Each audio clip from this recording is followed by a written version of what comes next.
Cumprimento a todos com a paz do Senhor. Eu sou o pastor Valcir e é um prazer estar aqui com você. Mais uma lição.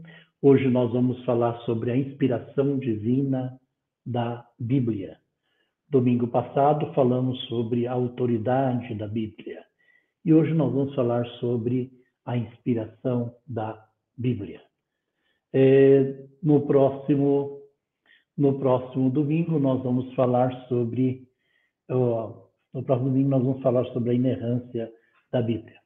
Gostaria que você deixasse aí o seu like, se inscrevesse no canal e coloque aí os seus comentários e faremos o possível para ler e responder a você.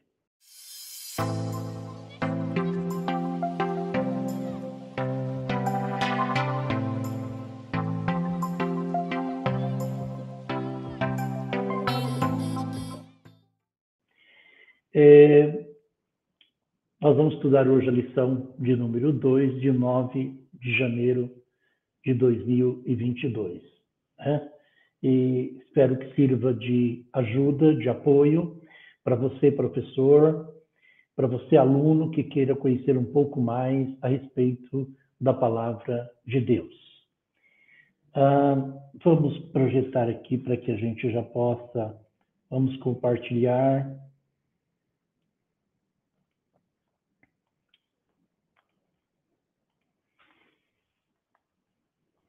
Então, nós estamos aqui com a lição de número 2, né? A lição de número 2. E eu quero compartilhar com vocês isso, né? Sempre é importante a gente estar compartilhando a lição de número 2, 9 de janeiro. Vamos a seguir em frente. Então, o tema da nossa lição é a inspiração divina da Bíblia. A inspiração divina da Bíblia.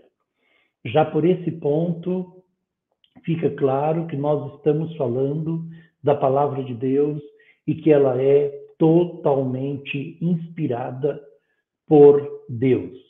Então, a Bíblia, ela é inspirada por Deus. Isso é muito importante. O texto áureo nosso diz assim: toda a escritura divinamente inspirada é proveitosa para ensinar, para redarguir, para corrigir, para instruir em justiça. Paulo escrevendo a Timóteo na sua segunda carta, capítulo 3, verso 16. Então, toda escritura é divinamente inspirada.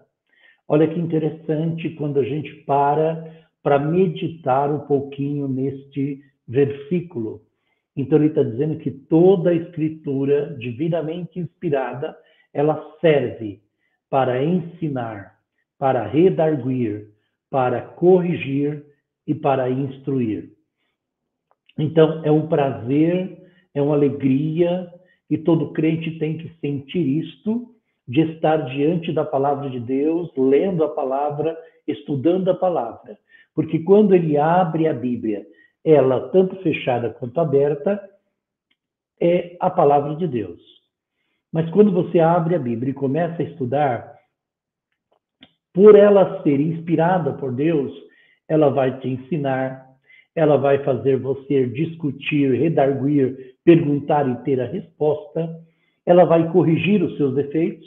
É como se estivéssemos diante de um espelho e ali enxergássemos as nossas falhas, os nossos erros. Através da leitura da palavra de Deus, a gente vai enxergando os nossos erros, até através da história de algum personagem bíblico, que a Bíblia faz questão de mostrar os erros deles, vai também nos ensinar. E isso vai nos instruir, trazer instrução para nós em justiça. Então é importante que você tenha tempo no seu dia a dia para estudar a palavra de Deus. Se você fizer isso, tudo volta ao normal para a sua vida espiritual, a um crescimento espiritual para você. A nossa verdade prática vai dizer assim: a inspiração da Bíblia Sagrada é divina. Primeiro ponto. Se ela é divina, ela veio do céu. Ela é verbal e plenária. Verbal porque é o que está escrito. E plenária é porque ela é plena. Não é uma parte. É toda a palavra de Deus, ela é completa. Portanto, a Bíblia toda nos ensina, corrige e instrui. Então, a nossa verdade que tem que ser praticada, nós temos que ter em mente essas três coisas: que a Bíblia Sagrada, ela é divina, ela é verbal, porque se fala do texto escrito, e ela é plena, por isso que ela é chamada de plenária. A nossa leitura bíblica se encontra em 2 Timóteo, capítulo 3, do 14 ao 17, e 2 Pedro, capítulo 1, do 19 ao 21. Vamos seguir em frente para que a gente possa ler o texto. Eu gostaria que vocês compartilhassem aí, depois vocês podem também participar aí, mas vamos lá. Vamos para que a gente possa entender melhor aqui o texto. Muito bem. Tu, porém, permanece naquilo que aprendeste e de que foste inteirado, sabendo de quem o tens aprendido. E que desde a tua meninice sabe as sagradas letras, que pode fazer-te sábio para a salvação, pela fé que há em Cristo Jesus. Toda a escritura divinamente inspirada é proveitosa para ensinar, para redarguir, para corrigir, para instruir em justiça, para que o homem de Deus seja perfeito e perfeitamente instruído em toda boa obra. Esse texto ele é simplesmente maravilhoso, porque Paulo está falando ao seu filho Timóteo sobre a importância das Escrituras.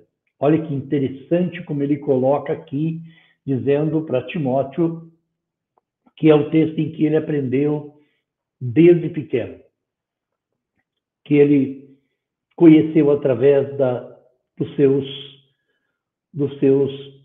sua mãe, Eunice, sua avó, né, da sua avó e da sua mãe. Ele aprendeu.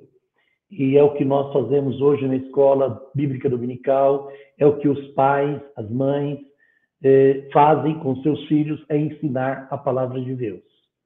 E aqui mesmo no nosso canal nós temos aí vários vídeos trazendo conhecimento para a criança. Convidamos você a dar uma olhada no Adenche Online, que nós temos centenas ou quase uma centena de vídeos, né, voltado para a criança.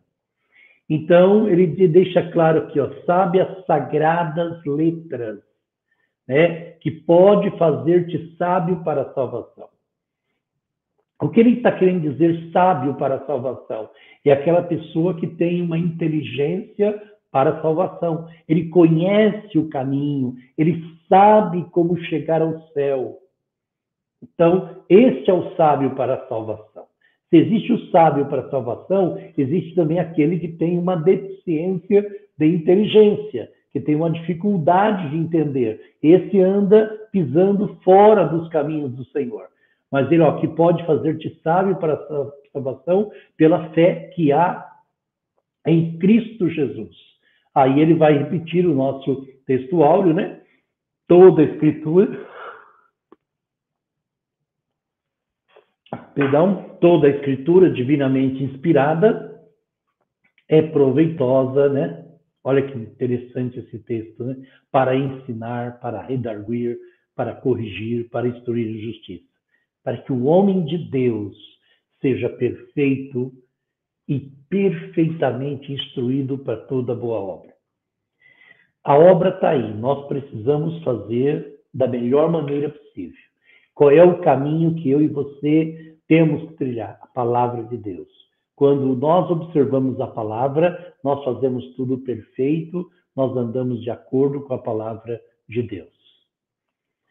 O outro texto diz assim, vamos ao outro texto para nós aqui.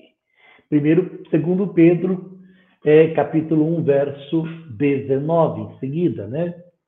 Do 19, vai do... Aqui eu coloquei 2 Pedro 1, 19, mas ele é o verso 19, 20 e 21.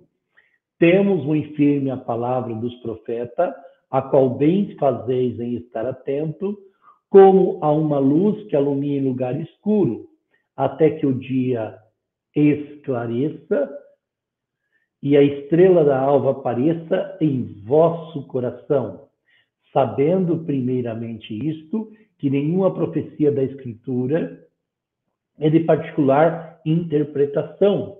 Por quê? A profecia nunca foi produzida por vontade de homem algum, mas os homens santos de Deus falaram inspirados pelo Espírito Santo. Então, olha aqui, vamos aqui dar uma paradinha rápida para que a gente possa entender. Então, Pedro, quando está escrevendo essas palavras, olha como ele coloca. Para nós prestarmos bastante atenção às palavras dos profetas, tá? Que ela é como uma luz que alumia em lugar escuro, até que o dia esclareça e a estrela da alva apareça em vosso coração. Então, está querendo dizer que quando você começa a ler a palavra, estudar a palavra, como uma luz que vai clarear totalmente a sua vida e você vai conseguir entender os mistérios de Deus. Sabendo primeiramente isso, que nenhuma profecia é de particular interpretação. Então, todas as profecias bíblicas, elas tiveram um único criador, Deus. Foi ele que criou todas as profecias que foram dadas aos homens de Deus. Os homens de Deus, quando falaram inspirados por Deus. Tá? Então, não foi homem nenhum que fez isso de forma nenhuma. É importante que eu e você tenhamos isso em mente, ok? Vamos em frente.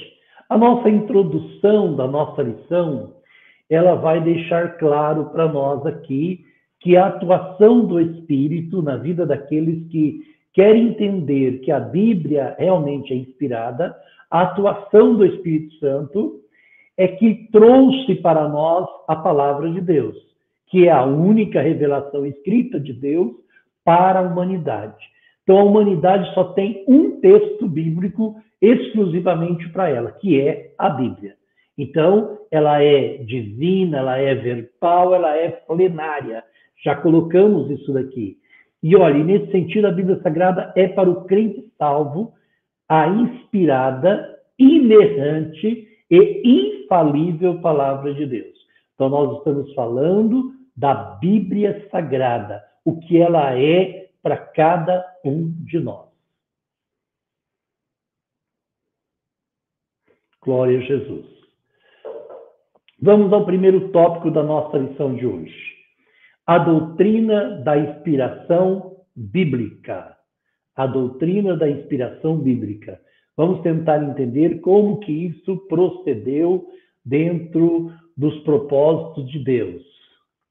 Então, nós temos aqui, olha, primeiro tópico, né? Diz assim, primeiro subtópico, a inspiração bíblica é divina. Então, lá nas páginas do Antigo Testamento, né? A expressão assim diz o Senhor e similares a essas são usadas 3.800 vezes.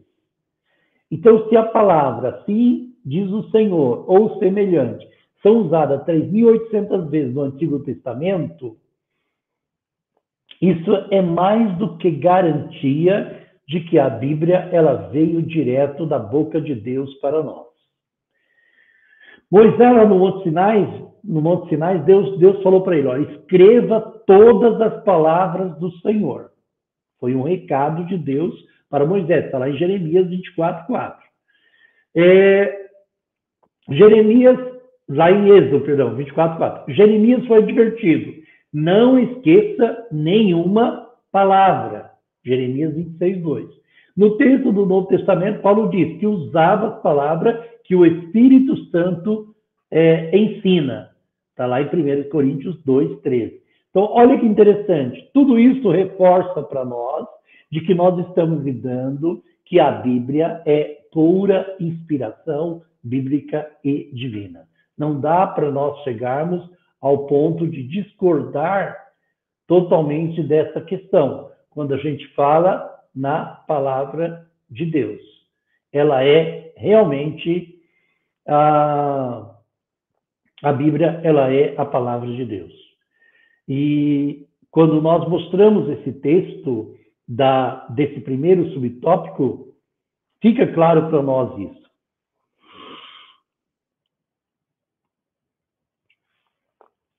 Muito bem, vamos em frente, para que a gente possa entender o que se passa. Diante disso, a gente sabe que a palavra de Deus, ela é verdadeira. Então vamos ao próximo tópico. Na continuação do primeiro subtópico. João assegura que o Senhor lhe revelou coisas que brevemente devem acontecer. Olha que interessante. Então, João também teve essa experiência. O Senhor Jesus asseverou que até os sinais diacríticos do texto hebraico eram inspirados. Nem o J ou o tio se iam tirar da lei. Assim sendo, a Escritura reivindica que a mensagem bíblica veio da parte de Deus. Aqui há alguma divergência. Alguns acham que esses sinais diacríticos não foram revelados por Deus, porque eles vão aparecer lá no século 7, 8, quando foi colocado essas vogais, né? Porque o hebraico ele não tem vogal, e foram colocadas essas vogais. Então, ficam aqui uma pequena divergência se esses sinais também foram ou não revelados por Deus. E aí eu fiz questão de colocar aqui, né, um texto que eu quero dividir com vocês, para que vocês possam também, uma curiosidade aí que eu peguei para vocês. Um grupo de judeus em Tiberíades, no século 8 depois de Cristo, inventou alguns sinais diacríticos em volta das letras hebraicas para ajudar a memorizar a pronúncia das sílabas hebraicas. Esses sinais diacríticos são de várias qualidades: vogais simples, vogais breves, vogais longas, semivogais, sinais de musicalidade. As vogais não são originais do texto hebraico. Elas, como estamos vendo, foram acrescentadas no século 7 depois de Cristo.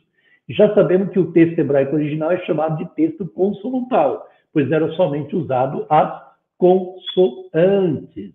Então, nós temos aqui, né, fica claro para nós que as vogais vieram depois, no século 7. Se a gente considerar que o cânon da Bíblia, todo ele revelado, já estava pronto ali no século 2, então essas partes vieram depois. E aí eu fiz questão de colocar aqui também as vogais, né, do alfabeto hebraico, para que a gente possa entender a longa, né, e a breve, ok? Tópico 2, subtópico 2. A inspiração bíblica, ela é verbal, né? Então, ratificamos que a Bíblia ela é divinamente inspirada. Ela está lá em 2 Timóteo 3,16.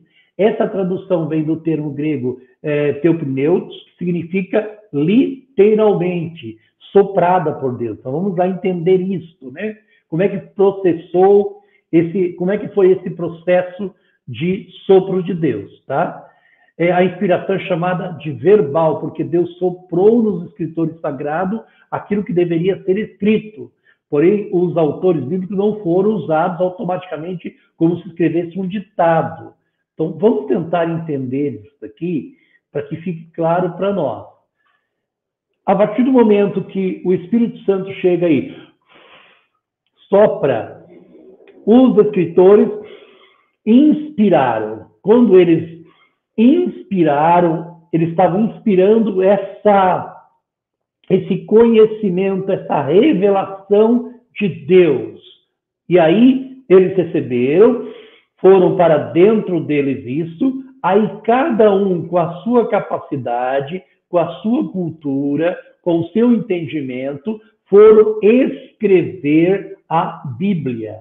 Por isso que quando você vê um escritor com pouco conhecimento escrevendo, por exemplo, você pega o livro de João, tem uma qualidade. De Mateus, por exemplo, vamos pegar, por exemplo, Mateus. Você pega o livro de Mateus, ele tem um certo conhecimento. Mas quando você olha para Lucas, que era doutor, é uma outra forma de escrever. Então, Deus não mudou essa particularidade de cada personagem, de cada pessoa. Então, isso é importante. Deus respeitou essa particularidade de cada um, tá? Então, é importante a gente lembrar desse detalhe aqui, do sopro de Deus nas narinas dos homens de Deus para escrever a palavra de Deus. Eles foram instrumento de Deus e cada qual com sua própria personalidade, né? Já coloquei aqui, foram e escreveram aí. Então foi uma ação aí muito intensa, que todas as palavras citadas na Bíblia eram exatamente o que Deus queria ver empregado na Escritura. Então foram totalmente inspirados por Deus ao fazer as Escrituras. Segundo subtópico diz, a inspiração ela é plenária. Por que ela é plenária? Porque ela é completa, toda a Bíblia, o Antigo Testamento e o Novo Testamento, né? Todo ele é inspirado por Deus. Não existe nenhuma parte que não seja inspirada por Deus. Então nós estamos falando que todo o texto ele é inspirado por Deus, ok? Então aqui nós temos o terceiro subtópico falando sobre a inspiração bíblica, ela é plenária, ela é completa, ok? Então, isso significa, né? Significa que nenhum texto deve ser desprezado, tá? Aos Romanos, lemos que tudo quanto antes foi escrito, para o ensino foi escrito. Então, tudo que contém, né? Tudo que está dentro da Bíblia foi inspirado. Então, nesse aspecto, ratificamos que a Bíblia não apenas contém ou torna-se a palavra de Deus, mas, sobretudo, ela é inspirada palavra de Deus. Plena, sem erro, sem falha, sem nada. Há pessoas dizendo aí, uns dizendo que a Bíblia contém a palavra, não. Outros dizem que ela torna-se a palavra, não. Ela inteirinha, ela é a pura palavra de Deus. Então, é importante que você tenha isso em mente. Nós estamos falando da Bíblia Sagrada, da palavra de Deus, e ela não, de forma nenhuma, tudo que está ali é a palavra de Deus. Aí você diz, mas até as palavras que o demônio está falando, as mentiras que tem lá, veja bem, inspirado foi o autor ao escrever. Eu não vou dizer que o diabo foi inspirado ou que a pessoa que mentiu estava inspirada, mas o autor, quando foi escrever essa mentira ou essas palavras do diabo ditas ali, ele foi inspirado, não o diabo ou não a pessoa que estava em pecado e foi inspirado. Não estamos falando isso de forma nenhuma. Então, que fique claro para nós isso. Ok? Vamos, então, próximo aqui. Tópico 2 aqui, inspiração divina e os autores da Bíblia. Inspiração divina e os autores. Então, nós temos o primeiro subtópico falando sobre os autores, né? Então, o Espírito Santo garantiu aí a liberdade dos escritos bíblicos conforme a capacitação de cada um, né? Cada um tinha lá a sua particularidade, né? Quanto ao gênero, quanto à gramática, o vocabulário, né? Eles, apesar disso, os autores, olha o texto, não se tornaram intérpretes, eles não estavam interpretando, não, eles receberam tudo que era para escrever e escreveram ipsiliteris, exatamente o que Deus estava mandando, tá? Então, isso porque Deus não inspirou os escritores apenas os pensamentos ou as ideias. O Espírito Santo também inspirou cada uma das palavras que expressa com exatidão a mensagem divina. Então, Deus deu completo para eles tudo o que eles deveriam escrever. Então, cada autor bíblico, a média de 40 autores, todos eles foram inspirados por Deus para escrever as Escrituras. Então, a Bíblia teve um período de 1.600 anos, 40 autores, e esses 40 autores, quando escreveram, todos eles foram inspirados por Deus. Deus deu completo tudo que deveria escrever. Nós já vimos lá no texto, lá no primeiro tópico, falando sobre isso. Moisés, não esqueça, Jeremias, não deixa de escrever, João faz isso, Paulo falando que o Espírito Santo ungiu, né? Falou todas as palavras, e assim por diante. Então, nós sempre vamos ter isso em mente, que nós estamos lidando com a palavra de Deus. E quando lidamos com a palavra, temos que ter todo o cuidado possível. Limitações dos autores, né? Os escolhidos por Deus para escreverem a Bíblia eram pessoas, né, como nós, comum, né? Pedro, Mateus era um cobrador de impostos, João era pescador, Davi era rei, Osés era boiadeiro, enfim, nós vamos ter aí várias pessoas comuns, como eu e você, que foram excluídos, né? Moisés, por exemplo, sendo o autor do Pentateuco, foi impedido de entrar na terra, cometeu alguns erros, cometeu algumas falhas, né? Transgrediu. Então, contra o Senhor ali no deserto de Zim.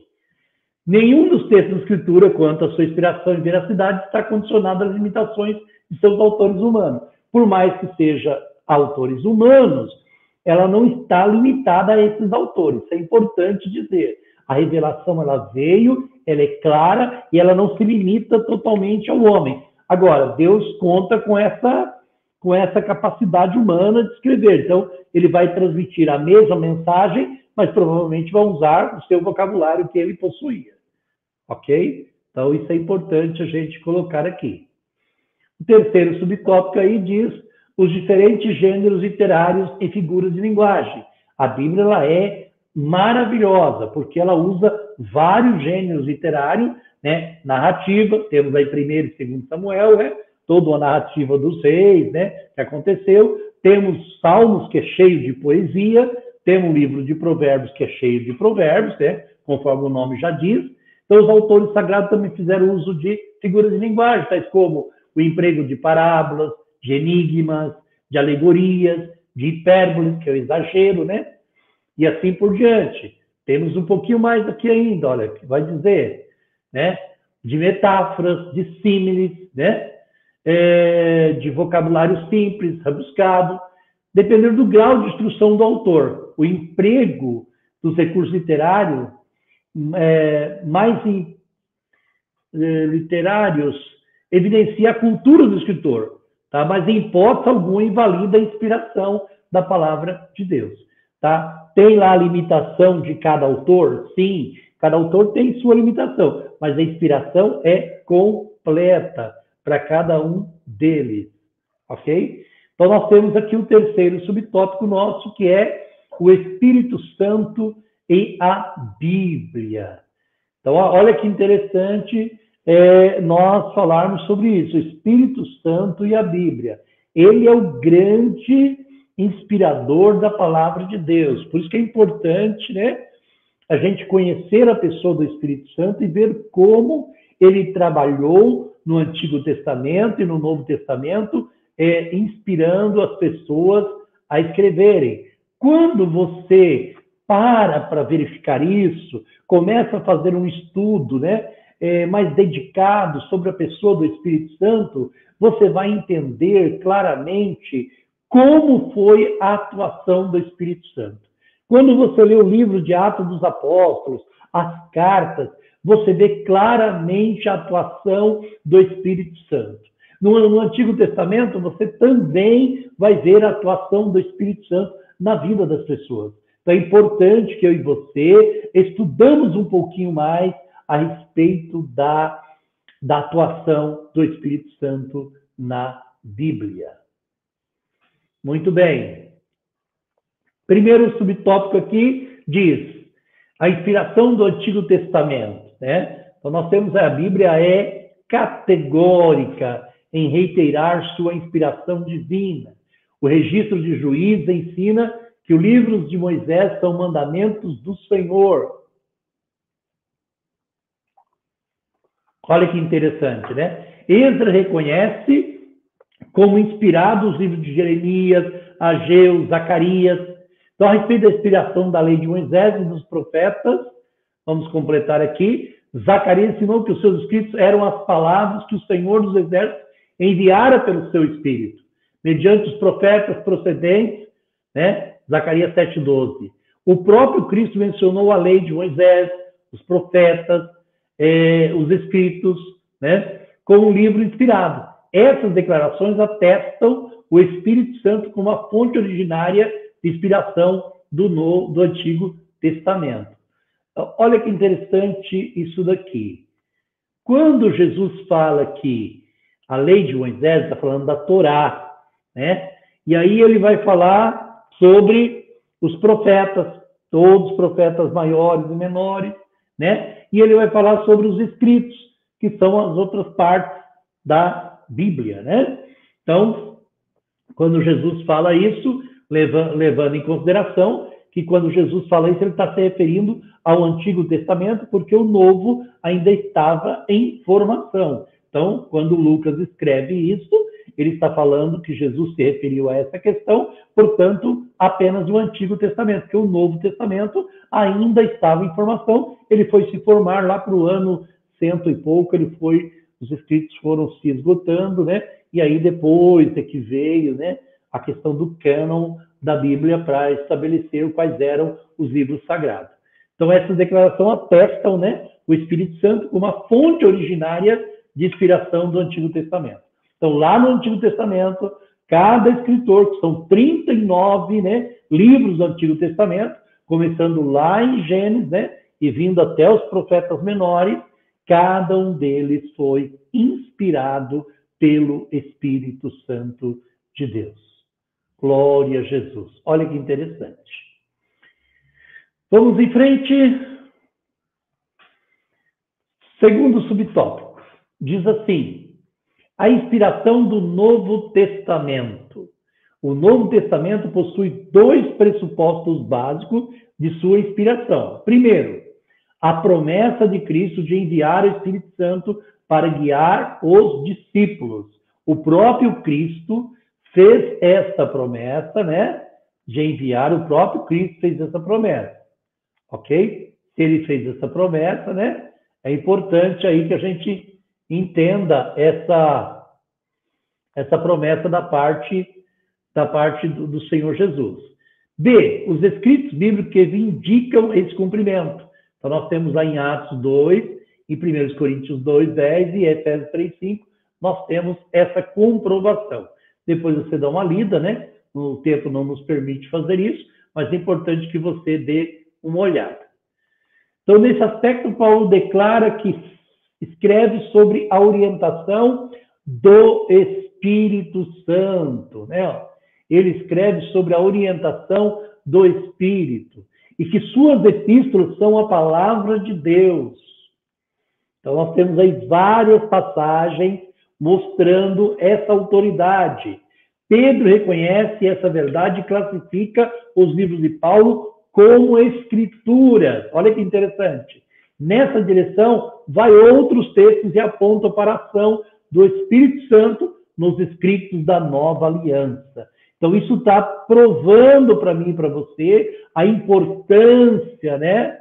A importância do Espírito Santo dentro dos escritos do Novo Testamento. Então, vai deixando claro para nós, quando você lê cada verso desse, você vai ver a comprovação de que o Novo Testamento também foi totalmente inspirado por Deus. Ok? Totalmente inspirado por Deus. Terceiro subtópico diz aí, claramente para nós, a obra da regeneração e a iluminação. Então, a Bíblia ensina que o Espírito Santo testifica de Cristo, convence, né, o mundo do pecado, é a atuação do Espírito, da justiça e do juízo. Desse modo, o Espírito Santo atua no processo da salvação e produz a fé regeneradora dentro de cada um de nós, que vem pelo ouvir da palavra. Nesse aspecto, o Espírito Santo não apenas inspirou as palavras de salvação, mas também as aplica ao coração humano a fim de regenerar os pecadores. É por isso que eu e você devemos pregar a palavra. É por isso que eu e você devemos pregar a palavra, porque quando você prega a palavra, ou entrega um folheto, ou fala para alguém de Jesus, a palavra está ali dentro dele. E o Espírito Santo vai trabalhar na mente aquelas palavras que ele já ouviu. Serão ferramentas usadas pelo Senhor para poder fazer esse trabalho maravilhoso de convencer o homem do pecado, da justiça e do juízo. Tá? Importante isso. Sem esse mover do Espírito, não é possível nem aceitar e nem entender a palavra de Deus. Então, é a atuação do Espírito que está fazendo isso. Essa ação em conduzir o pecador a compreender as verdades bíblicas chama-se iluminação. Porém, ressalta que o Espírito Santo ilumina o que ele já tem inspirado. Não se trata de nenhuma nova revelação. Então, é a atuação do Espírito Santo na vida de cada um de nós que vai gerando esse trabalho maravilhoso na nossa vida aí. É importante que a gente analisa por esse ângulo, né? Olha que interessante. Toda vez que você analisar por esse ângulo, você vai começar a entender melhor as Escrituras.